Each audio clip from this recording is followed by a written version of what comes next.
ที่ไลฟ์สวัสดีค่ะมาแล้วนะคะวันนี้แต่มาแล้วมากับเสื้อ Patriot Bad Brady นะคะหมายเลขที่12ระหว่างนั้นเราก็ยังไม่มีใครเข้ามานะเดี๋ยวแชร์ไลฟ์ก่อน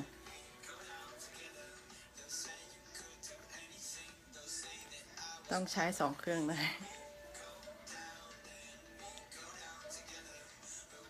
ขอแป๊บนึงนะคะ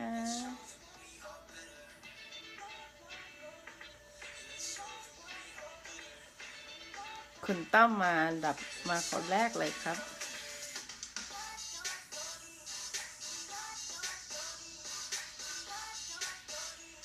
สวัสดีค่ะคุณตั้มค่ะแป๊บหนึ่งนะคะสวัสดีตอนเที่ยงเมืองไทยค่ะที่นี่เที่ยงคืนพอดีท่านที่สองเป็นใครไม่ทราบนะคะสวัสดีนะคะ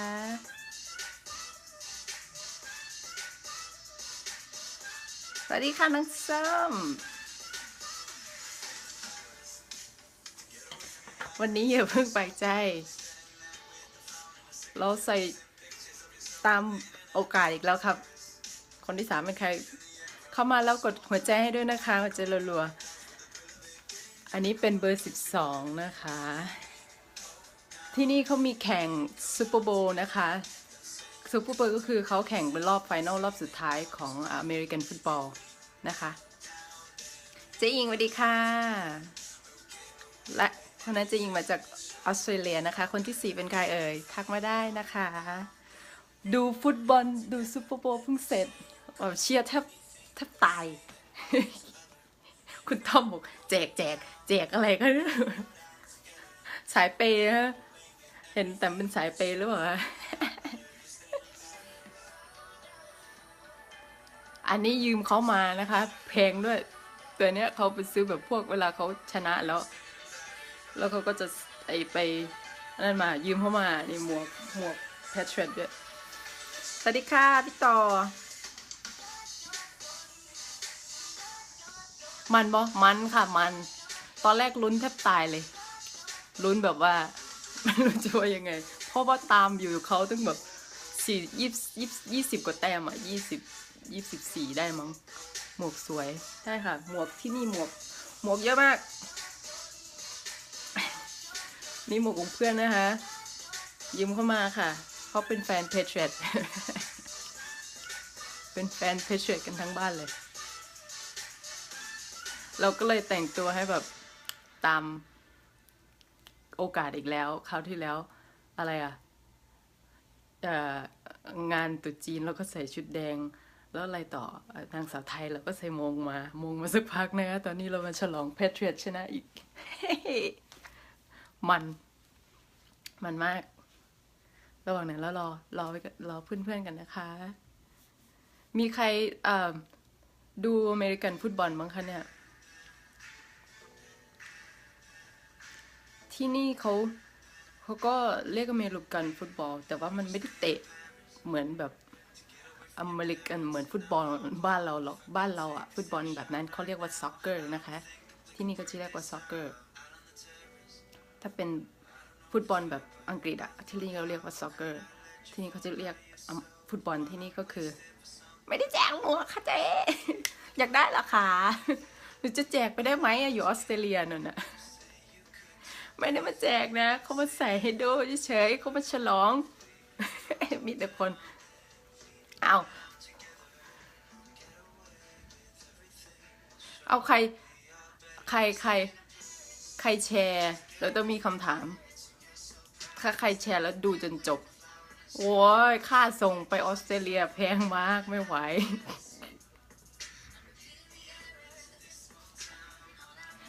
หนูทำพรีออเดอร์รับชิปปิ้งถึงไทยนะคะถึงประเทศถึงประเทศไทยแต่ว่าทำไม่ถึงออสเตรเลียสู้ไม่ไหวเจ้าค่าส่งนี่ต้องส่งแบบ FedEx เท่านั้นแพงมาก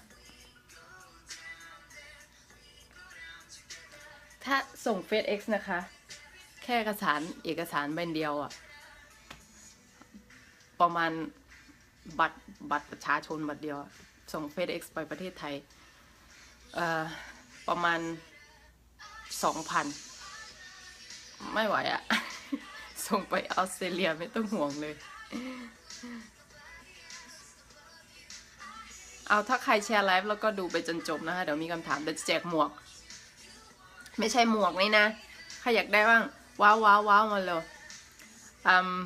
เดี๋ยวจะแจกหมวกที่เขาฮิตกันอะไรนะนิวยอร์กยังกี้เหรอเรามีเสื้ออยู่นะตัวนั้นตัวหนึ่งขี้ยูจังเลยวะ ภาษาอีสานเขาเรียกว่าบ้าย่องนะคะบ้าย่อง บ้าย่องกดไลค์กดแชร์แล้วก็ตอบคำถามถูกนะคะอาจจะหินหน่อยนะภายในไลฟ์นะคะเท่านั้นนะคะไม่ได้มาดูตามหลังแล้วก็ตอบแล้วก็แชร์นะคะภายในไลฟ์เท่านั้นนะคะนะมักย่องเตะ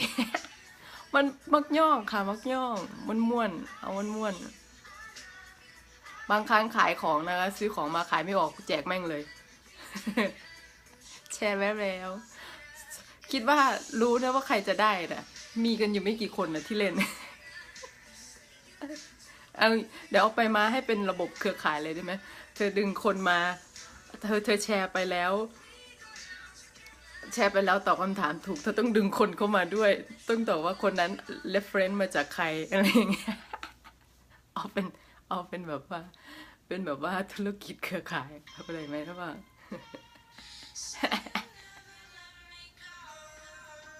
ระหว่างนี้เรารอเพื่อนนะ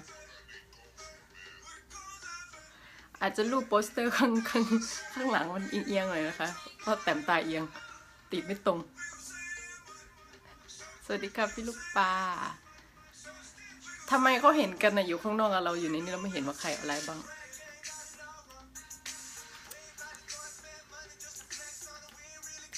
ขนาดขีดอันนี้ยังไม่ตรงเลยวันนี้เราจะมาคุยกันเรื่อง mindset นะคะ mindset ทำไมต้องมี mindset ทั้งเรื่องการไปทำงานเรือแล้วก็การไปเที่ยวเรือสำราญด้วยนี่นิดนึงดูติ๊งต้องบ้าไร้สาระก็มีพอมีสาระบ้างนะวันนี้นะใครเข้ามาแล้วบ้างเห็นมีรายงานตัวอีก3-4 คน7 ที่ 8ไลฟ์ได้นะคะ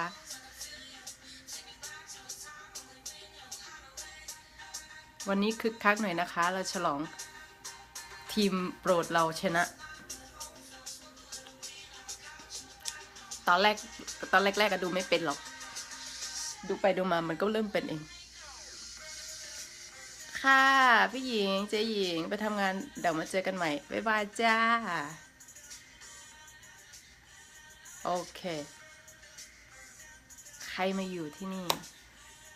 บ้างขอให้ได้10 คนก่อนเดี๋ยวจะพูดต่อสวัสดีค่ะคุณมิวกี้มินี่ชื่อเล่นชื่ออะไรคะ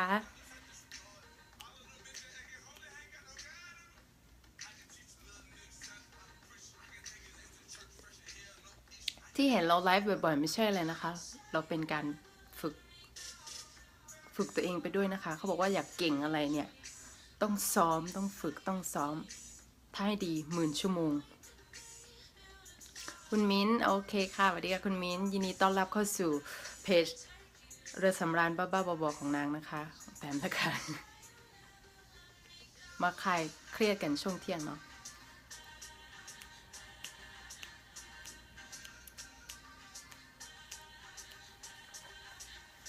วันนี้เราจะมาคุยเรื่อง mindset ต้องถามว่าทำไมต้องมี mindset เพราะว่ามันเหมือนว่า mindset คืออะไร mindset คืออะไรบ้างคะใครในนี้ตอบได้บอกมึงหยุดเต้นเถอะกูเวียนหัว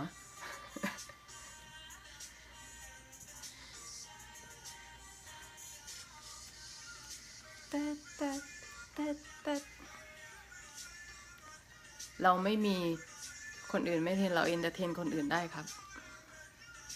วันนี้เพิ่งทำเทสอะไรนะคล้ายๆของผู้กองบินไปเลยมาเทสเรื่อง personality เรื่อง well dynamic ไปเทสมา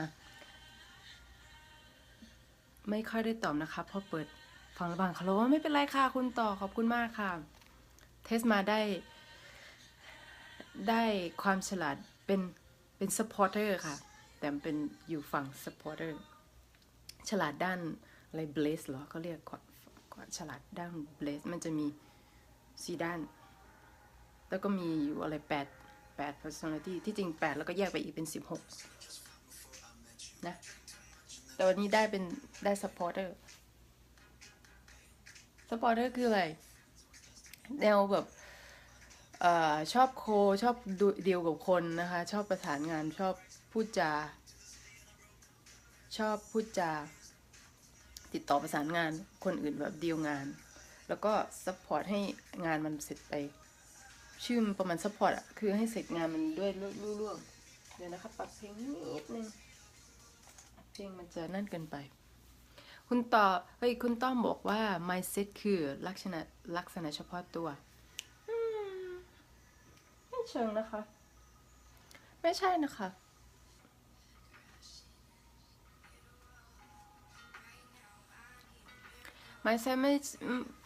mindset นี่ก็คือการปรับแนวคิดคือการมีแนวคิดในสิ่งหนึ่งใช้การปรับคือ mindset คือการมีแนวคิดในด้านนั้นหนึ่งอ่ะให้ถูกต้องคือไม่ทางนี้สึกว่ามันมี mindset แบบคืออาจจะผิดหรือจะถูกคือคุณมีความคิดในเรื่องของสิ่งหนึ่งอะถ้าบอกว่าปรับ mindset เนี่ยคือแสดงว่าคือต้องปรับให้มันถูกต้องที่ทำไมต้องมาพูดวันนี้เรื่อง mindset ก็เพราะว่าก่อนที่จะไปทำงานเรือเนี่ยมันเป็นสิ่งที่สำคัญมากเลยที่คุณจะต้องมี mindset คือปรับ mindset ที่ถูกต้องเกี่ยวกับงานเรือสำราญแล้วในขณะเดียวกันนี้ก็จะพูดถึง mindset เกี่ยวกับการไปท่องเที่ยวเรือสำราญด้วยนะคะนะเพลงหยุดถ้าดีกว่าถ้างั้น เดี๋ยวมันเริ่มดังละเนี่ยคือเราต้องมี mindset ที่ถูกต้องเรื่องการไปทำงานแล้วก็การไปเที่ยวไม่งั้นไปทำงานก็ไม่สนุกไปเที่ยวเองก็ไม่สนุกทีนี้เราก็เลยต้องมาปรับ mindset กันให้ถูกต้องนะคะขอโทษที่ต้องนั้นด้วยเพราะว่ายังใช้ยังเจ็บคออยู่ยังอมลูกอมอยู่นะคะอันดับแรกเริ่ม mindset เรื่องการทำงานก่อนหลายคนเนี่ยอินบ็อกเข้ามาถามเรื่องงานเรือสำราญน้องส้มบอกว่าอยากไปเที่ยวค่ะเดี๋ยวพี่จะพูดต่อเป็นท็อปิกที่2ขอพูดเรื่องการทำงานก่อนนะคะถามว่าเรื่องการทำงานเนี่ยมีหลายคนเข้ามาทักว่าแล้วบริษัทไหนมันได้เงินมากกว่ากันคะบริษัทนี้ได้เงินน้อยหรือเปล่าบริษัทนี้ส่วนใหญ่จะถามเข้ามาเรื่องเงินเป็นอันดับแรกก็เข้าใจว่าการทำงานเนี่ยเรื่องเงินมันค่าผลตอบแทนมันเป็นอะไรที่เป็นแรงดึงดูดอยู่แล้วเนาะแต่อันเนี้ยทำไมต้องมาปรับ mindset เรื่องนี้เพราะว่าอย่างที่บอกไปตั้งแต่ไลฟ์ก่อนไลฟ์แรกๆนะคะที่พูดว่าข้อดีของการไปทำงานเรือสำราญเนี่ยคือข้อหนึ่งอะที่เคยบอกไว้จำได้ไหมข้อหนึ่งที่บอกว่าที่ข้อดีของการทำงานเรือสำราญก็คือได้ไปเที่ยวได้ไปเก็บเกี่ยวประสบการณ์ได้อะไรแบบเปิดโลกนอกออกอะไรนะออกจากกรอบตัวเองออกจากนอกประเทศไทยออกไปเจออะไรใหม่ๆนั่นคือเป็นเหตุผลหนึ่งได้เที่ยวใช่ฉะนั้นถามว่าแล้วทำไมต้องมาปรับ mindset เรื่องนี้เรื่องเงินสำคัญค่ะเรื่องเงินสำคัญมากว่าเรื่องเรือสำราญน่ะมันสำคัญแต่ว่าต้องปรับ mindset เพราะว่าการไปทำงานสำราญในคอนแทคแรกและคอนแทคที่ มันยังไม่ได้ดังใจเราบางคนเนี่ยคือถ้าคิดแต่เรื่องเงินไปใช่ไหมพอไปเริ่มทำงานแรกๆมันจะไม่ได้ดังที่เราคิดนะคะมันจะมีคืออย่างที่แต้มให้ข้อมูลไปหรือว่าเอเจนต์เขาให้ข้อมูลไปเนี่ยมันก็มีส่วนหนึ่งแต่ว่าทั้งนี้ทั้งนั้นมันขึ้นอยู่กับกฎบริษัทเขาเปลี่ยนแปลงอะไรยังไงไหมแต่ไม่ใช่ว่าเราไปหลอกไม่ได้มาหลอกกันนะคะให้ไปทำงานเรือแต่คือมาบอกให้รู้ว่าณเวลาในตอนนั้นที่แต้มไปเนี่ยกับณเวลาตอนนี้ที่เขาทำกันอยู่ทุกวันเนี่ยการลำดับเงินแต่ละที่แต่ละบริษัทมันไม่เหมือนกันฉะนั้นถ้าจะคิดเราแต่คิดแต่เรื่องการเงินไปเลยกูจะแบบเอาเงินไปเอาเงินอย่างเดียวมันทำให้เกิดการแบบว่า stressful ก็คือมันเครียดใช่เราเข้าใจว่าเบื้องหลังของการที่เราจะได้ไปทำงานเนี่ยก่อนที่เราจะมาไปทำงานเรือเนี่ยเราต้องจ่ายค่าใช้จ่ายมาสักเท่าไหร่เราต้องเข้าไปเทรนเราจะต้องเข้าไปเสียค่าเอเจนต์เราจะต้องเข้าไปเสียค่าเอกสารนู่นนี่นั่นอะไรตั้งเยอะตั้งแยะใช่ว่าทั้งหมดทั้งมวลมันคือการลงทุนเราก็ต้องการเข้าไปเพื่อที่จะได้เงินกลับมาเพื่อที่จะได้แต่อยากให้มี mindset ที่ถูกต้องว่า contact แรกๆ contact ที่1เนี่ยนะคะแล้วแต่บริษัทเลยนะอย่าง Carnival เนี่ยถ้าได้ไป Carnival เขาไม่ได้จ่ายค่าตั๋วเครื่องบินไปกลับให้นะคะคุณจะต้องจ่ายตั๋วเครื่องบินทั้งไปและกลับเองทั้งนี้ทั้งนั้นน้อง น้องกันโรงแรมเราเข้ามาพอดีค่าน้องแล้วทั้งนี้ทั้งนั้นมันจะต้องเงินเราจะต้องบริหารให้เป็นเพราะเราจะต้องเก็บเงินระหว่างนั้นไปซื้อไปจองตั๋วเครื่องบินขากลับเราด้วยแล้วถ้าเราคิดแต่เรื่องเงินอย่างเดียวมันจะทำให้งานไม่สนุกมันจะทำให้เราไม่เกิดการทำงานที่เขาเรียกว่าอะไรเฟรชชี่เขาไม่เกิดมันเกิดความกดดันแล้วมันก็คือแบบกูมานี่กูมาเก็บเงินแล้วกูไม่ได้อยากไปเที่ยวไหนกูไม่ได้อยากไปไหนเอาแล้วตกลงว่ามาทำงานเรือเนี่ยมาทำใครจะรู้ว่าคุณอาจจะได้อยู่แค่1 คอนแทค 2 คอนแทค 3 คอนแทคอะไรก็ว่าไปนะอย่างเงี้ยนะคะพอทำไปมันไม่มีความสุขแล้วมันก็บางคนอยู่ได้แค่อาทิตย์เดียวไม่ถึงอาทิตย์เลยชิ่งลาออกไปแล้วก็ต้องเสียค่าใช้จ่ายกลับเองเขาไม่จ่ายให้นะคะขอโทษถ้าคุณทำงานไม่จบอะไรของเขาก็ไม่จ่ายให้นะคะคุณต้องยอมเสียเงินเองนะคะกลับไปสวัสดีค่ะคุณเรคุณแม่เลี้ยงเดี่ยวสวัสดีค่ะที่ตามเข้ามานะคะน้องการน้องแรมมาเราน้องพายพีสตอรี่เนี่ยอีเจโทษทีเลยเจจำชื่อว่าได้เจ้า คุยกันอยู่ทุกวันแต่จำชื่อเล่นไม่ได้ I apologize นะคะ I'm so sorry ขอโทษหลายๆวันนี้เรามาคุยกันเรื่องปรับ mindset ของการไปทำงานเรือสำราญแล้วก็การไปท่องเที่ยวเรือสำราญกันนะคะมาในลุคนี้โอ้ให้น้องไผ่ Oh my god I love you thank you ค่ะจะจดได้จำสมองน้องไผ่น้องพายสตอรี่ก็คือน้องไผ่โอเคนะคะก็อีเจขอโทษหลายๆนะคะเด้อโอเคนะให้ไผ่เจนะโอเคเนี่ยนะคะแล้วถ้าเป็นคนที่กลัวความลำบากอย่าไปเลยค่ะเรือสำราญอย่าไปเลยไม่เอาไม่ต้องไปนอนอยู่บ้านนะนอนอยู่บ้านนั่นแหละถ้ากลัวความลำบากเพราะว่า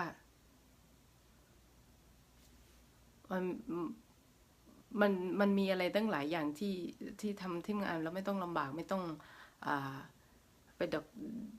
ไปต่างประเทศก็อยู่ในคอมฟอร์ทโซนของคุณนั่นแหละอยู่ในความสบายของคุณนั่นแหละไม่ต้องออกไปไหนถ้ากลัวความลำบากก็ไม่ต้องไปทำงานเรือนะจ๊ะแต่ไม่ใช่ว่าขอโทษทีต้องพูดตรงๆพูดแรงๆอย่างนี้นะเพราะว่าจะได้เคลียร์แต่ไม่ใช่ว่าตัวเองสุขภาพไม่ดีสุขภาพแย่ก็ดันจะไปอย่างนั้นก็ไม่ใช่นะคะดังนั้นก็ไม่ใช่นะทุกคือเป็นคนเป็นอะไรที่ อิงต่อความเป็นจริงรู้ตัวเองนะคะรู้สุขภาพรู้ร่างกายรู้สถานะตัวเองก่อนที่จะตัดสินใจอะไรลงไปที่ทำเพจขึ้นมานี้ไม่ได้ทำให้มายุเพื่อไปทำงานเรือสำราญแต่ออกมาแชร์ประสบการณ์ที่ตัวเองประสบมาที่ตัวเองได้เลือกได้ทำมาทำไมต้องออกมาทำเพราะอย่างนี้เพราะว่าตัวเองทำไปแบบว่าไปเพราะตามภาษาอีสานเขาเรียกตามกระเยิมนะคะอีกแล้วตามภาษาอีสานมาละคำวันนี้ตามกระเยิมนะคะตามกระเยิมหมายความว่าคือไปตามภาษาไม่ได้คิดอะไรไม่ได้ไต่ตรองอะไรมากมายก็ถือว่าเป็นโชคเป็นกฎอะไรก็ว่าไปได้ไปแต่มันไม่ใช่จะไปได้อย่างนี้ทุกคนอะเข้าใจไหมมันไม่ได้คิดว่าคุณจะได้โชคดีหรืออะไรอย่างนี้ทุกคนไม่ได้คิดว่าโชคนั้นมันขึ้นอยู่กับตัวเองทำตัวได้ทั้งนั้นซึ่ง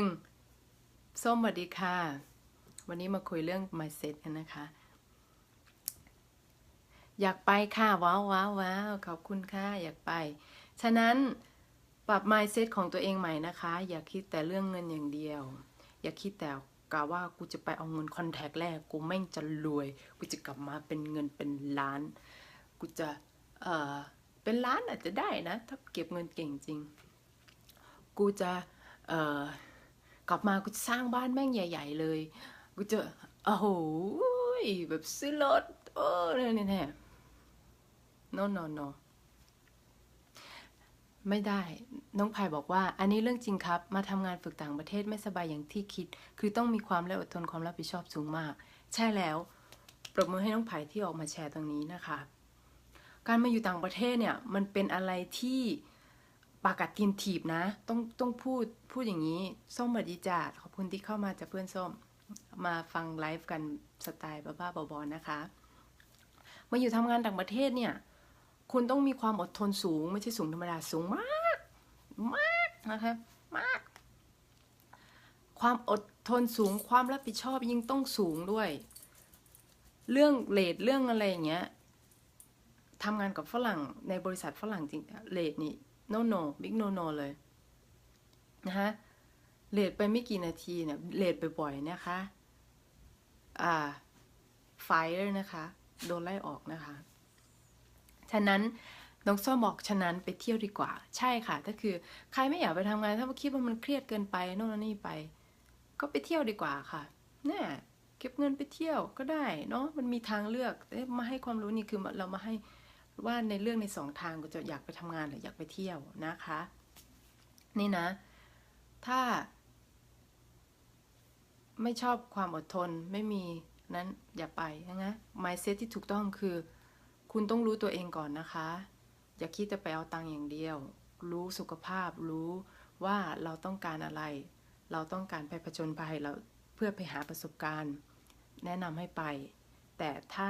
คิดจะไปเอาเงินอย่างเดียวแล้วมีแรงลบๆแรง attitude เนี่ยไปเนี่ยไม่อยากให้ไปเท่าไหร่นะคะทำงานสิครับได้เที่ยวฟรีใช่ไปทำงานแล้วมันได้เที่ยวฟรีด้วยถ้าคุณอยากไปเที่ยวแล้วทำงานได้ด้วยนั่นแหละก็คือ mindset ถูกต้องคุณต้อง mindset ถูกต้องเริ่มถูกต้องแล้วคุณยิ้มชันเพจบอกว่าเดือนหนึ่งประมาณเท่าไหร่แล้วแต่ตำแหน่งเลยค่ะตำแหน่งต่ำๆบางตำแหน่งเนี้ยเริ่มแค่เดือนละ20,000หรือ15,000ก็ยังมีนะตำแหน่งพ่อครัวสตาร์ทจาก15,000 16,000จริงๆนะไม่ได้พูดเล่นนะคะไม่ได้พูดเล่นเพราะว่ามันมีหลายพ่อครัวเขามีหลายเลเวลมากแล้วอย่างไปเป็นโฮเทลสจ๊วตก็คือพนักงานทำความสะอาดก็ประมาณ16,000 18,000ประมาณนี้ก็คือ500 ถึง 600 เหรียญแค่นั้นจริงๆทางนั้นถ้าใครอยากมีคำถามเรื่องตำแหน่งงานยังไม่เข้าใจเข้าไปแล้วก็อ่านดู job description หรือถ้ายังมีคำถามจริง inbox มาถามแต้มได้เดี๋ยวตอบให้นะคะว่างานประเภทนี้โอเคไหมอะไรยังไงนะคะจะพอให้คำปรึกษาได้บ้างนะคะนะแต่ที่แต้มไปแต้มเป็นไปตำแหน่งassistant waitress ก็คือผู้ช่วยเด็กเสิร์ฟตอนนั้น ได้เงินเดือนเริ่มต้นประมาณ1,200 เหรียญตอนนี้เขาบอกว่าเหลือ900ไม่แน่ใจตอนเนี้ยได้ตอนที่ไปได้1,200 เหรียญแต่มันตารางงานมันวนไงมันขึ้นไปเรื่อยๆเรื่อยๆเรื่อยๆไปตำแหน่งที่พอไปอยู่ในที่ที่ได้เงินเพิ่มมากขึ้นตอนแรกๆก็ได้ไปเสิร์ฟแค่พนักงานด้วยกันแล้วก็ขึ้นไปเสิร์ฟในรูมเซอร์วิสก็เริ่มได้ตังค์ขึ้นมาหน่อยก็ได้ตังค์ขึ้นมาหน่อยแล้วก็ไปเสิร์ฟในห้องบุฟเฟ่แล้วก็เสิร์ฟในห้องอาหารใหญ่มันก็ได้ตังค์เพิ่มขึ้นเบสเสร็จตอนนั้นได้อยู่ประมาณ1,500 เหรียญ1,600 เหรียญเดือนแรกประมาณอยู่ประมาณ1,400-1,500แล้วก็เลื่อนไป1,600 1,700 1,800ประมาณนะคะจนจบคอนแทคนี้จะอยู่คอนแทคแรกจะอยู่ประมาณ1,700 1,800 เหรียญประมาณแค่นั้นแหละแต่ถามว่าคุ้มไหมแม่งโคตรคุ้มคืออยู่ยุโรปอะมันได้เที่ยวแบบว่าโอ้โหใช่ว่ามันไม่ได้มีเขาเรียกว่าอะไรไม่ได้มีวันหยุดแต่ว่าเราแบ่งเวลาให้เป็นไม่ต้องไปเราก็ไม่ได้ไปอะไรมากเพราะเมืองยุโรปมันเป็นเมืองแห่งแบบ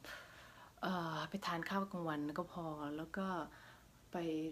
ดูถ่ายกับหอเอ็นพิซซ่าไปดูคนเขาใช้ชีวิตยังไงแค่นั้นมันก็ไม่ได้อะไรมากมายแต่ถามว่าเราได้สัมผัสกับวัฒนธรรมการสัมผัสกับการทำงานต่างประเทศอ่ะมันคุ้มไหมมันโคตรคุ้มนะคอนแทคแรกนั้นฉะนั้นคือแบบว่าแทบจะไม่ได้มีเงินนั่นเท่าไหร่เพราะว่ารายได้ตอนนั้นรวมทิปไหมรวมค่ะที่ว่าประมาณ1,600 1,700 1,800เนี่ยรวมทิปแต่หลังเริ่มหลังเข้ามาเนี่ยเริ่มขึ้น 2,000 ประมาณนั้นแหละแต่ว่าก็เก็บตังค์แล้วก็อีกอย่างหนึ่งส่งตังค์กลับบ้านด้วยส่งไปให้ใช้นี่ให้ที่เราตอนนั้นเนี่ยคือยอมรับว่ายืมตังค์ไปนะคะยืมตังค์เสร็จแล้วก็ส่งไปใช้นี่แล้วก็ส่งไปให้แม่ที่บ้านได้ใช้ด้วยนะตัวเองมันก็เหลือไม่เยอะก็ไม่เป็นไรแต่เราก็มีความสุขดีไม่ได้เสียหายอะไรเนาะพอคอนแทคที่2แล้วค่อยคอนแทคที่2คอนแทคแรกทำตัวดีคอนแทคที่2เขาก็จับไปเราไปเทรนให้ขึ้นโปรโมทนะคะโปรโมทพอโปรโมทเนี่ยเงินเดือนจะเพิ่มสูงขึ้นนะจะอยู่ได้เริ่มหลัก50,000 60,000 70,000และนะคอนแทคที่2ก็โอเคนะคอนแทคที่2ก็ดีมากเนี่ยฉะนั้นถ้าไปแรกๆตอนแรกๆมันดูเหมือนเพราะว่าเราต้องการปรับเราต้องปรับร่างกายปรับหลายๆอย่างเรื่องอาหารการกินเรื่องสภาพอากาศเรื่องการหลับการนอนเรื่องคิดถึงบ้านเหงาอะไรเงี้ยปรับอะไรหลายอย่างแล้วพอเห็นเงินน้อยทำไมมันน้อยจังวะอยู่เมืองไทยดีกว่าอะไรเงี้ยแต่ว่าไต่ตองคิดให้ดูดีนะกว่าคนที่จะไปถึงจุดนั้นได้แต่คุณจ่ายอะไรมาบ้าง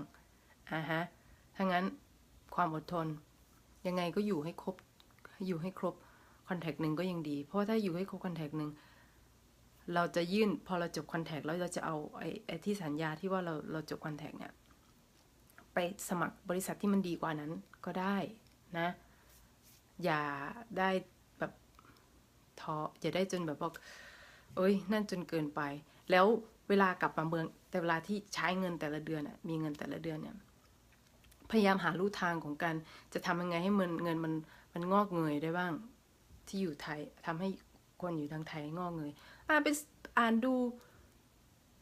หุ้นเล็กๆน้อยๆฝากเบี้ยจำอะไรอย่างเงี้ยคือแบบลงทุนหุ้นหน่อยหรือว่ามีแผนทำอะไรคือต้องเป็นคนที่แบบรู้จักพัฒนาตัวเองหาอะไรใส่ตัวไปเรื่อยๆนะฉะนั้นจะดีมากเลย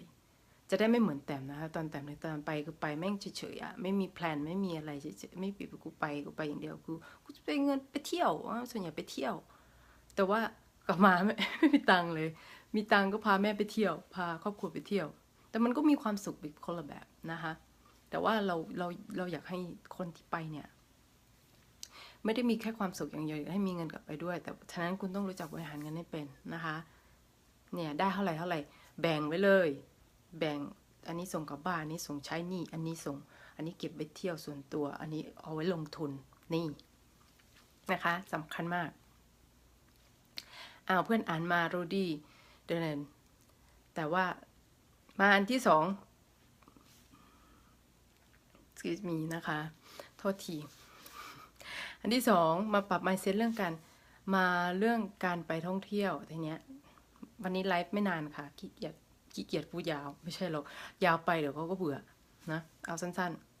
ๆทำไมต้องการไปเที่ยวต้องปรับ mindset ด้วยเกี่ยวไหมต้องแซมเกี่ยวไหมคะทำไมเวลาไปเที่ยวต้องปรับ mindset ด้วยตีคุณต้อมเกี่ยวไหมทำไมต้องปรับ mindset ด้วยทำไมต้องไปเที่ยวเรือต้องปรับ mindset นะฮะเริ่มร้อนแล้วใส่เสื้อแพทริกเกี่ยวครับเนี่ยถามว่าทำไมต้องปรับ mindset เพราะว่าคนไปเที่ยวเรือสำราญเกี่ยวค่ะนะเกี่ยวยังไงวันนี้เราจะมาพูดกันไม่ใช่แค่เรือสำราญอย่างเดียวนะคะอันนี้เอาไปใช้ในการเที่ยวที่อื่นได้ด้วยนะไม่ใช่แค่เที่ยวเรือสำราญหากคุณต้องการจะไปเที่ยวเนี่ยที่ไหนสักแห่งในโลกนี้ถ้าคุณแค่จะคิดว่าไปถ่ายรูปเฉยๆคนถ่ายรูปก็รูปคนชอบถ่ายรูปก็รวยไหมอันนี้ไม่ได้พาดพิงหมายถึงเลยแต่แค่จะไปเซลฟี่ถ่ายรูปแล้วก็จบแบบนั้นไม่รู้ว่าคิดว่าเป็นการเที่ยวหรือเปล่าสำหรับแต้มนะคะความหมายของการท่องเที่ยวนี้คือการที่ได้ออกไปจากเห็นอะไรแปลกใหม่แล้วการไปสัมผัสไอสิ่งที่แปลกใหม่ไม่ว่าจะเป็นรูปรสกลิ่นเสียงแล้วเมื่อคุณสัมผัสแล้วมันอยู่ในเป็นส่วนหนึ่งของประสบการณ์ของคุณ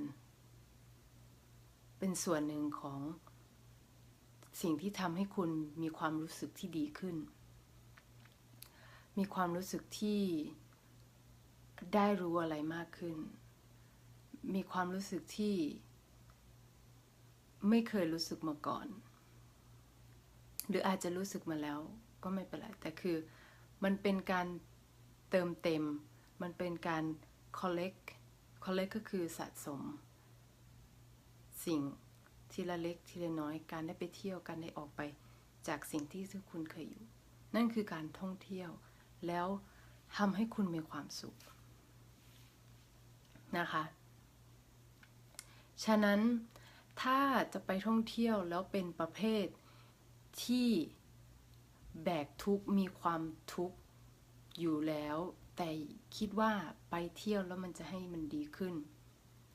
มันก็ช่วยให้ดีขึ้นนะคะแต่มันก็ช่วยให้ดีขึ้นแต่ว่าตัวเราเนี่ยจะไปเที่ยวเนี่ยเราจะไปสัมผัสอะไรใหม่ๆทั้งรูปรสกลิ่นเสียงอารมณ์อาหารอะไรทุกสิ่งทุกอย่างเนาะเราต้องทำตัวว่างค่ะ mindset คือจะไปเที่ยวแต่ละทีให้มันมีความสุขเราต้องทำตัวให้ว่างให้พร้อมที่จะรับกับสิ่งใหม่นั้นนะคะมองอะไรก็รู้สึกว่าอันนี้ไม่เคยเห็นอันนี้ดีอะไรอย่างเงี้ยการไปเที่ยวเรือสำราญก็เป็นประสบการณ์หนึ่งที่คุณอาจจะไม่ได้เคยเจอในที่ไหนมาก่อนวันนี้คูลมากขอบคุณค่ะน้องไผ่วันนี้ได้ทีมโปรดได้แชมป์นะคะสมัยที่5ก็เลยฉลองนิดนึงนะคะการเที่ยวเนี่ยมันคือการที่ทำให้เรามีอะไรใหม่ๆแล้วมีความสุขมีความพูดมันเป็นเหมือนอะไรที่เข้ามาเติมเต็มอะทำไมที่ต้องพูดอย่างนี้เพราะว่าเห็นลูกค้าหลายคนนะคะเนี่ยที่ออกมาพูดเนี่ยเพราะเราเห็นลูกค้าหลายคนเขามาเรือสำราญแล้วเขามาแบบใช่เขาอาจจะมีความสุขเศร้าสาดุลอะไรในบ้านอะไรอย่างเงี้ยแต่มันทำอาจจะมันเหมือนกับหลีกหนีอะไรสักอย่างมา หรือหนีความจำเจอันนั้นได้หนีความจำเจมาเจออะไรใหม่ๆมีอะไรก็มีความสุขแล้วได้ความสุขกลับไปแต่ถ้าหนีปัญหาแล้วก็ไม่มีความสุขเลยกับตัวเองมันย้อนเข้ามากับการเริ่มมีความสุขกับตัวเองแหละถ้าคุณไม่มีความสุขตั้งแต่เริ่มจะก้าวขาออกจากบ้านเริ่มที่จะแพ็คกระเป๋าเริ่มที่จะแพลนที่จะไปใช่ไหมมันไม่ว่าคุณจะไปที่ไหนมันก็ไม่มีความสุขมันก็ไม่เหมือนไม่ได้เที่ยวอะใช่ไหมถ้างั้น mindset ของการท่องเที่ยวไม่ใช่แค่เที่ยวเรือสำราญเที่ยวที่ไหนก็แล้วแต่ก่อนที่คุณจะไปเนี่ยเราต้องทำใจให้ว่างทำให้ใจให้มีความสุขมากที่สุดทำใจยอมที่จะไปยอมรับกับสิ่งที่จะเข้ามาในตัวเองไม่ว่าสิ่งนั้นมันจะดีหรือไม่ดีก็ตามนะคะนะอันนี้เนี่ยเป็นที่เป็น mindset หนึ่งที่แต่ได้เรียนรู้เพราะว่าแม้ว่าคุณจะได้ไม่ได้ไปเรือสำราญไม่ต้องไปถึงขนาดสำราญแค่คุณจะออกไปต่างจังหวัดอย่างเงี้ยไปต่างอำเภออย่างเงี้ยอันนั้นก็เรียกว่าการท่องเที่ยวได้นะสวัสดีค่ะคุณป๊อปจำได้แล้วจำชื่อได้แล้วคือเทศแท้เมื่อนี้สวัสดีค่ะขอบคุณค่ะคุณออยลี่คุณป๊อปคุณสะท้อนขอบคุณมากมาทันพี่ป๊อปสวัสดีค่ะเนี่ยนะคะวันนี้มาเซตเรื่องการท่องเที่ยวเรือสำราญแล้วก็การทำงานเรือสำราญนะอยากให้ทุกคนเนี่ยทำงานเรือสำราญถ้าคนที่จะได้ไปเรือสำราญก็อยากให้ทำงานอย่างมีความสุขนะคะคนที่จะไปเที่ยวก็อยากให้เที่ยวอย่างมีความสุขจะเล่าเรื่องประสบการณ์หนึ่งให้ฟังอันนี้อย่ากลัวไปนะคะสัญญานะว่าจะไม่กลัวใครสัญญาว่าจะไม่กลัวขอหัวใจมารัวๆหน่อยมันอาจจะดูน่ากลัวนิดนึงแต่ว่าพูดซะแบบนั้นนะขอหัวใจมารัวจะเป็นประสบการณ์หนึ่งออลลี่หัวเราะฮ่าเอาหัวใจมารัวๆหน่อยค่ะสัญญาว่าจะไม่กลัวอันนี้เกี่ยวกับการท่องเที่ยวนะทำงานในเรือเนี่ยมันก็เห็นอะไรหลายๆอย่างเห็นการใช้ชีวิตของคนหลายๆแบบการทำตัวนิสัยของลูกค้าแต่ละคนสันดานก็มีสันดานกล้าพูดเลยสันดานก็มีเงาสักหลาดอะไรก็มาหมดคือเราเห็นเยอะเราได้สัมผัสเยอะด้วยนะคะน้องไผ่คนละคือเห็นเยอะแต่บางคนคือเราเห็นเขามาเที่ยวแล้วเขาไม่มีความสุขอะแล้วมีคุณป้าคนหนึ่งแกจองตั๋วเที่ยวของบริษัทหนึ่งอันนี้ไม่บอกเดี๋ยวจะกลัวกันไปใหญ่ของบริษัทหนึ่ง ค่าตั๋วแพงที่สุดเป็นห้องที่ดีที่สุดในเรือนะคะเป็นห้อง2 ชั้นแบบดูเพล็กซ์เป็นล็อฟแบบดูเพล็กซ์สวยมากเป็นห้องที่แพงมากมีมูลค่าห้องนั้นประมาณคืนละเดี๋ยวนะคืนละ100,000ต่อวันอะประมาณนั้นนะฮะคืนละ100,000ต่อวันนะฮะแต่ถามว่าเกิดอะไรขึ้นกับคุณป้าคนนั้นเห็นราคาแล้วอึ้งไหมคืนละ100,000ต่อวันแต่คุณป้ามาเพื่อฆ่าตัวตายจอห์นนี่มาแล้วค่ะสวัสดีค่ะแพทริอตเย้จอห์นนี่มาพูดตอนถึงฆ่าตัวตายพอดีโทษนะคะมาถึงจังหวะนี้พอดีคุณป้าจองตั๋วราคาแพงที่สุดมาเพื่อที่จะฆ่าตัวตายใครอยากรู้บ้างขออะไรขอไลค์มารัวๆโอ้ยไม่ขอโทษครับไม่ต้องขอโทษครับนะคะผิดเวลาโอ้ไม่เป็นไรค่ะ อะไรไม่รู้อะทำไมถึงคุณป้าถึง มันคุยคำเองไม่เป็นไรค่ะคุณป้าแกมาฆ่าตัวตายแกเอายาอันนี้เอารู้กันแค่นี้นะคะอย่าไปนั่นที่ไหนนะแต่เรามาเล่าให้กันฟังนะเราถึงมาบอกว่าทำไมต้องมี mindset เรื่องการท่องเที่ยวคุณป้าแกมาฆ่าตัวตายจะได้ด้วยเหตุผลอะไรแกไม่รู้แต่แกคงจะแบบมีความทุกข์มาเต็มที่อะพี่ครับผมอยากรู้ช่วงเวลาการทำงานแบบทำกี่ชั่วโมงช่วงไหนบ้างครับเป็นกันหรือเปล่าเดี๋ยวพี่มาตอบคุยเรื่องนี้จบนะครับโอเคป้าแกมาฆ่าตัวตายแกพยายามครั้งแรกทานยาไปกระปุกหนึ่งคาดิคาน้องส้มทานยาฆ่าตัวตายไปกระปุกหนึ่งคือเหมือนแกอมทุกข์มันจริงๆแต่ว่าพนักงานเราไปเอาไว้ทันนะคะคือไปรักษาคือไปอีท่าไหนคือแบบรูมเซอร์วิสไปเจอแล้วก็เอามาเรียกหมอเรียกพยาบาลเนี้ยแล้วก็ถึงกับขั้นส่งแบบป้าแกส่งเฮลิคอปเตอร์ด่วนออกไปเรียกไอ้คน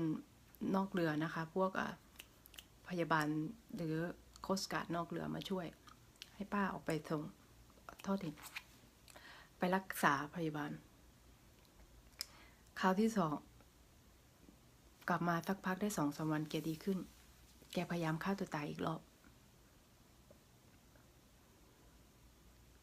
ให้ทายว่าตายไหมกับเงินที่ใช้ไปคืนละ100,000ของแกอาจจะทำไปแล้วแกมีความสุขของแกด้วยนะแกอาจจะคิดว่ากูตายในเรือก็ได้กูตายกูอย่างน้อยๆไม่มีใครแล้วกูตายในเรือก็ได้อะไรเงี้ยแต่แกฆ่าตัวตายในเรือครั้งที่2แกทำสำเร็จไม่มีใครไปช่วยแกคือช่วยไม่ทันแกทำจนได้อะน่าจะตายนะคะใช่ไม่อยากจะพูดเลยมันหดหู่เรื่องความตายเนี่ยคือแบบว่านั่นแหละแต่ไม่รู้ว่าเขาจะมาเหตุผลด้วยเหตุผลอะไรก็แล้วแต่ของเขาแต่ว่าแกคิดว่าป้าแกคงจะกะว่าแกจะตายในเรือแล้วแกงมีความสุขแกคงจะไม่มีใครแล้วจริงๆอะเนาะนะแต่พูดมาแล้ว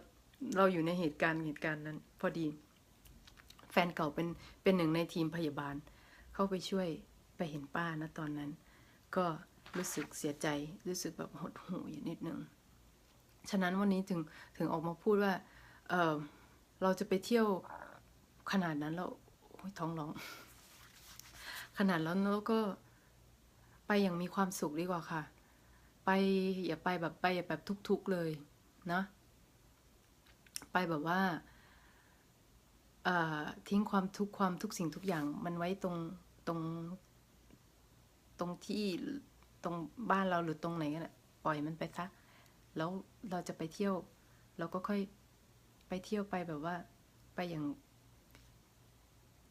ว่างอิ่มเอิบจะไปเติมรับอะไรดีๆเข้ามาให้เราไปถ้าคิดว่าถ้าสมมติว่าถ้าป้าคนนั้นนะแกไม่คิดอย่างนี้แล้วแกคิดว่าถ้าฉันไปเราไปเจออะไรดีๆพนักงานทุกคนต่างดีกับฉันเหลือเกินอะไรเงี้ยแล้วฉันจะตายไปทำไมวะอะไรเงี้ยฉันก็อาจจะเทคครูซจ่ายครูซถูกๆมาขอส่วนลดมาเป็นลูกค้าประจำขอทีละนิดทีละหน่อยมาเรื่อยๆก็ได้นี่อะไรเงี้ยแต่ก็ไม่รู้นะคะคุณป้าแกคงวางแผนแกไว้ดีแล้วแหละนะคะก็นะคะเป็นอุทาหรณ์เป็นอันนั้นอีกอย่างหนึ่งไม่อยากให้เกิดขึ้นกับใครๆนะคะฉะนั้นอยากให้เราไปเที่ยวก็ไปเรือสำราญก็ให้มันสำราญจริงๆให้มันมีความสุขจริงๆนะคะนะเนี่ยก็มาพูดกันสรุปนะสรุปถ้าไปงานทำงานเรือสำราญ mindset เนี่ยต้องให้ถูกอย่าคิดแค่เรื่องเงินสงสัยป้าก็อยากไปเจอแจ็คใช่ไปใส่ป้าโรสหรือเปล่าไม่รู้สงสัยแกชื่อโรสหรือเปล่าไม่รู้เอาป้ามันนั่นเองนะอย่าคิดแต่เรื่องเงินคิดว่าสิ่งที่คุณจะได้จากการไปทำงานน่ะคืออะไรจะได้ไปเที่ยวจะได้ไปเจอประสบการณ์ใหม่ๆโน่นนี่นั่นคอนแทคแรกคุณไม่ได้หรอกว่าจะได้แบบ ไปคอนแทคเดียวกูรวยปุ๊บกูรวยแม่ง10 ล้านซื้อบ้านเลยไม่ได้ไม่จริงนะคะใครจะโกหกคุณมา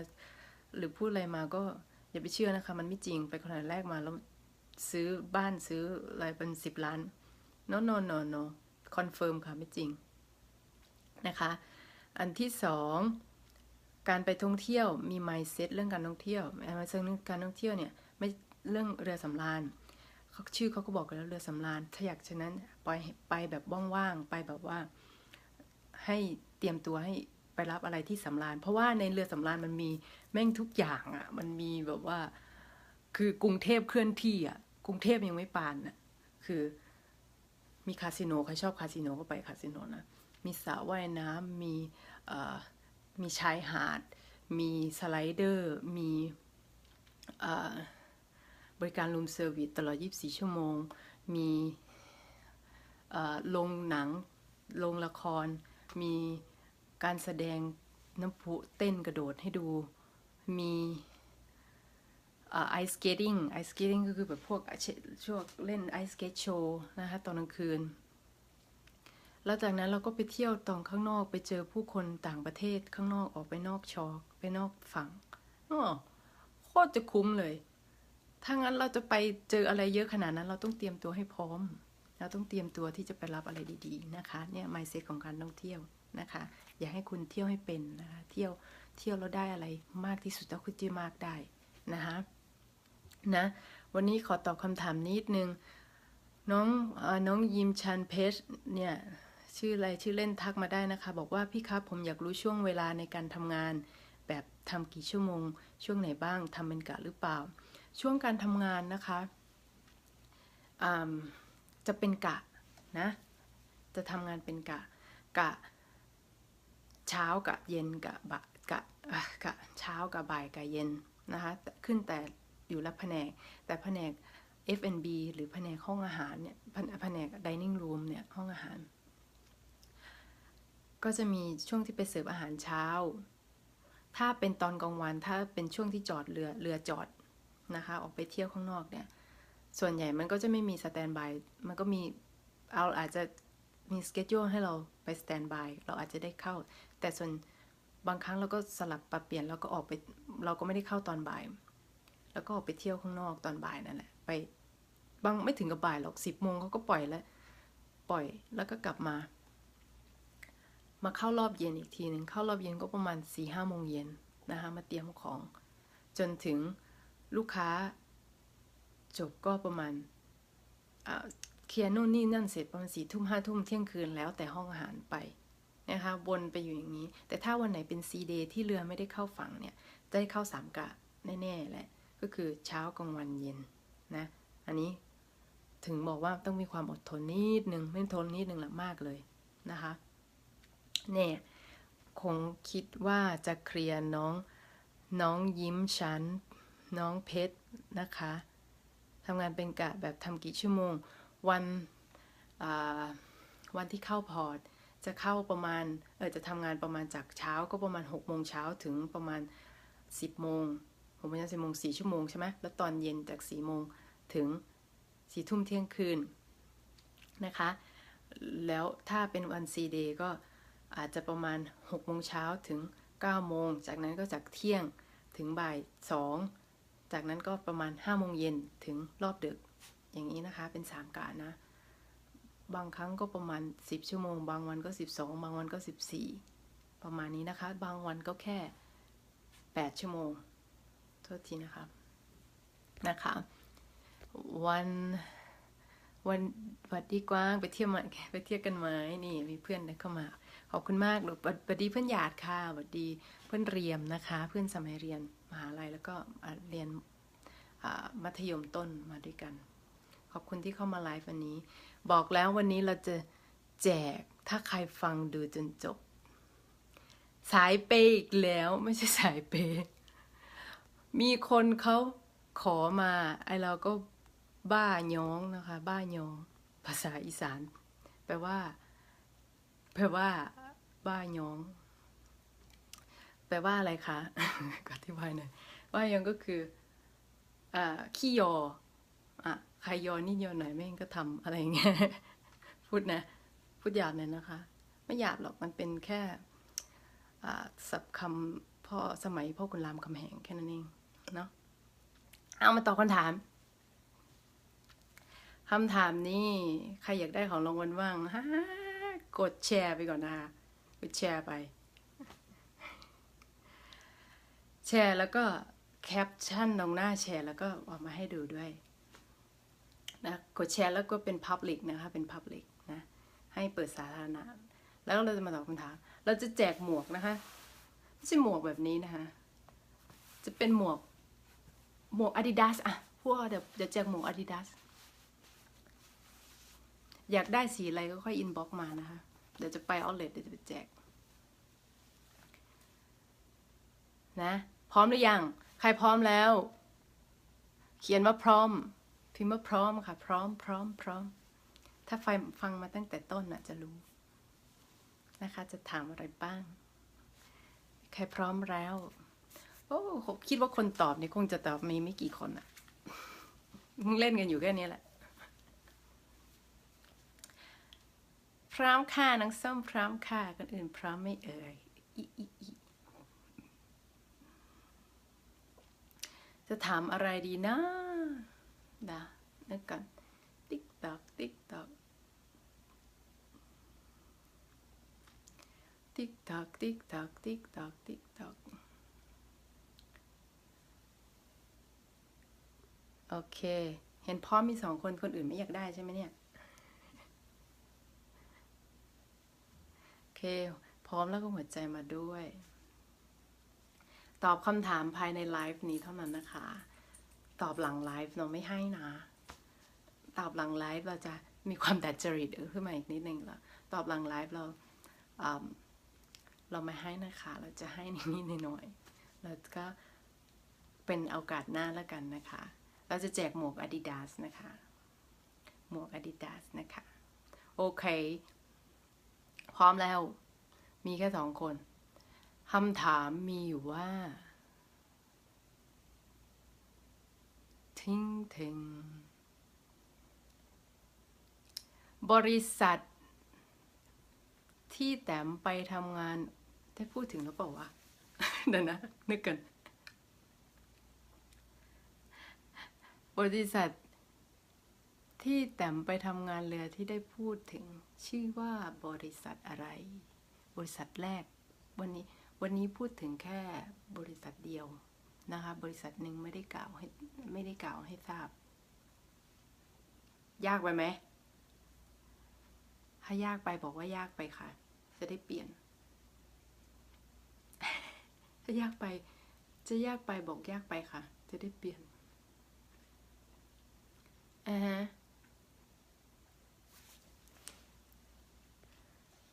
เดี๋ยวนะยากไปค่ะน้องส้มบอกยากไปค่ะ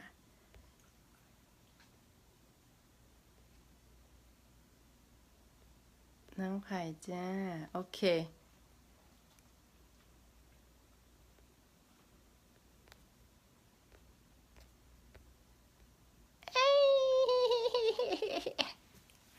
ยากไปน้องส้มแต่มีคนก็ตอบถูกแล้วคุณมีคนก็ตอบถูกแล้วนะคะคุณรอบนี้อด อย่าลืมกดแชร์ไปด้วยนะคะน้องมินนี่แล้วก็น้องเพชรนะคะลืมกดแชร์ไปด้วยนะให้เลยทั้ง2 คนนะคะชื่อว่าบริษัทคาร์นิวัลขอบคุณมากค่ะถูกต้องนะคะใครพลาดไปรอโอกาสหน้าแล้วกันแล้วจะอยากได้สีอะไร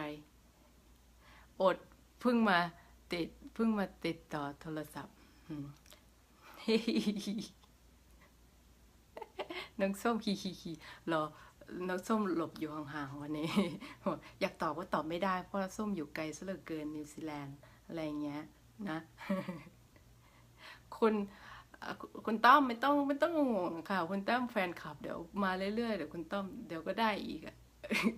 มาทุกวันเดี๋ยวก็ได้อีกแชร์แล้วขอบคุณครับน้องคุณมินี่อย่าลืมแชร์ด้วยนะคะถ้าแชร์แล้วก็เปิดสาธารณะนะไม่ปิดนะเปิดนะแล้วเราจะให้ ส่งมาเดี๋ยวบอกอยากได้หมวก Adidas สีไหนนะคะเดี๋ยวเมื่อไหร่ไปเอาเลทเดี๋ยวจะไปชแวบสอยมาให้แล้วก็จะส่งไปให้แจกจริงไม่จกตานะคะวันนี้นะคะแจกจริงไม่จกตานะคะจกตาภาษาอีสานก็คือไม่หลอกลวงนะคะวันนี้เรียนภาษาอีสานไปด้วย2 คำจกตาคือไม่หลอกลวงอันที่2คือบ้าย่องนะคะบ้าย่องก็คือขี้ยอนะคะนี่เราไม่เรียนภาษาอังกฤษใครอยากเรียนภาษาอังกฤษไปเรียนกับน้องส้มนะคะน้องส้มมีน้องส้มที่อยู่ไทยแล้วก็น้องส้มที่อยู่นิวซีแลนด์นะคะใครอยากไปเรียนภาษาเพิ่มเติมไปเรียนได้ชื่อเพจน้องส้มฝรั่งเขาไม่พูดกันอย่างนี้แล้วก็อีกน้องส้มหนึ่ง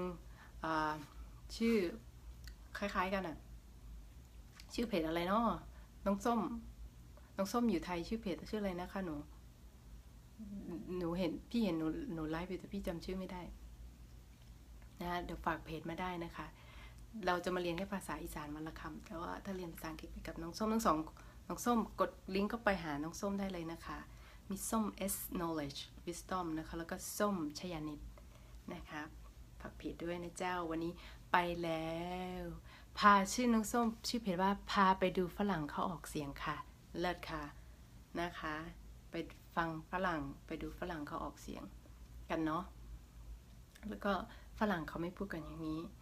มีน้องเขามีไลฟ์สดสอนออกเสียงสอนภาษาอังกฤษด้วยนะวันนี้ใครชอบเรื่องวันนี้บ้างกดหัวใจมารัวๆแล้วเราจะไปกันแล้วจะตี 1แล้วกดหัวใจมารัวๆแล้วเราจะไปกันแล้วนะคะใครขอบคุณมากที่มาไลฟ์กันวันนี้นะจ๊ะเอาให้อีกรางวัลดีกว่ามีการจะแจกกันสุดท้ายได้ถามว่าทีมที่ได้ที่ชนะทีมที่ชนะ